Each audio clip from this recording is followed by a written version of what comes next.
বাঙালির শ্রেষ্ঠ উৎসব হচ্ছে দুর্গাপুজো। আর এই দুর্গাপুজো উপলক্ষ করে মুর্শিদাবাদ জেলা পুলিশের উদ্যোগে অনাথ শিশুদের বস্ত্র বিতরণ। এই উৎসব হয় যেন সবার জন্য সমান হয়, তাই সালার থানার পুলিশ প্রশাসনের পক্ষ থেকে আয়োজিত হলো বস্ত্র বিতরণ। এই অনুষ্ঠানে উপস্থিত ছিলেন কান্দির এসডিপিও সস্ত্রেক আম্বারদার, উপস্থিত ছিলেন সালার থানার ভারপ্রাপ্ত ওসি তুষার মজুমদার। সত্যি পুলিশের এমন রূপ দেখা যায় ভাবলেই কেমন অবাক লাগছে, তাই না? অবাক লাগার বিষয় তো। এমনই এক মহান উদ্যোগ নেওয়া হয়েছে মুর্শিদাবাদ জেলা পুলিশের তরফ থেকে। এসডিপিও সস্ত্রেক আম্বারদার বলেন, দুর্গাপুজো শুধু একটা উৎসব নয়, বাঙালির আবেগ। আর বাঙালি শ্রেষ্ঠ উৎসব থেকে এই শিশুগুলো বা কেন বাদ যাবে? আমি নিজে হাতে এদেরকে বস্ত্র দিতে পেরে নিজেকে খুব গর্বিত অনুভব করছি। সোনারুন্দি সানন্দধাম অনাথ আশ্রম 85 জন অনাথ শিশুদের হাতেই বস্ত্র সামগ্রী তুলে দেওয়া হয়েছে। পুলিশের এমন উদ্যোগে এলাকায় যথেষ্ট নাম অর্জন করেছে। আজকে কেমন লাগছে তোমাদের? ভালো। সারা থানার ওসি স্যারকে কি বলবে? ধন্যবাদ। জামা কাপড়, তাই তো?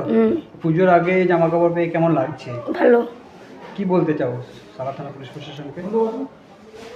স্যার আপনার বড়বাবু ধন্যবাদ পুজোর আগে আমাদেরকে ড্রেস দেওয়ার জন্য। এটা অত্যন্ত মানবিক কাজ এবং আমাদের আজকে যে মুর্শিদাবাদ জেলা পুলিশ সহ আমাদের বড়বাবু সালার থানা বড়বাবু সম্মানীয় তুষার মজুমদার মহাশয় এবং এইচডিপিও সাহেব এসে আমাদের এই অনাথ বাচ্চাদের বস্ত্র বিতরণ করলেন। আমি আমার এই অনাথ আশ্রমের পক্ষ থেকে তাদেরকে ধন্যবাদ ও কৃতজ্ঞতা জানাই। এবং এটা একটা মানবিক কাজের প্রয়োজন, মানে আচ্ছা, নমুনা। কতজন বাচ্চাকে দেওয়া হলো? এখানে টোটাল 40টা মেয়ে এবং 45টা ছেলে, এই 85 বাচ্চাকে আজকে ওনারা বস্ত্র বিতরণ করে। এর সঙ্গে আরও আমাদের 5 জন কর্মীদের শাড়ি বিতরণ করেছেন। আমার একটি ড্রাইভার গাড়ি, তাকেও একটি জামা প্যান্ট দিয়েছেন। এবং ওনারা আগামী দিনে পুজোর মধ্যে ওনারা বাসে করে নিয়ে গিয়ে এদেরকে পূজা পরিক্রমা করাবেন, এটা কথা দিলেন বড়বাবু।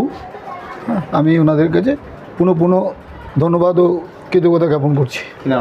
আমার নাম কুমার ঘোষ, আমি সানন্দা অনাথ আশ্রম সন্ধি রাজবাড়ি এর সম্পাদক। আমি আরও আবেদন রাখবো যে সরকার পক্ষ থেকে যাতে এই আশ্রমে অনুমোদন দেন এবং আমার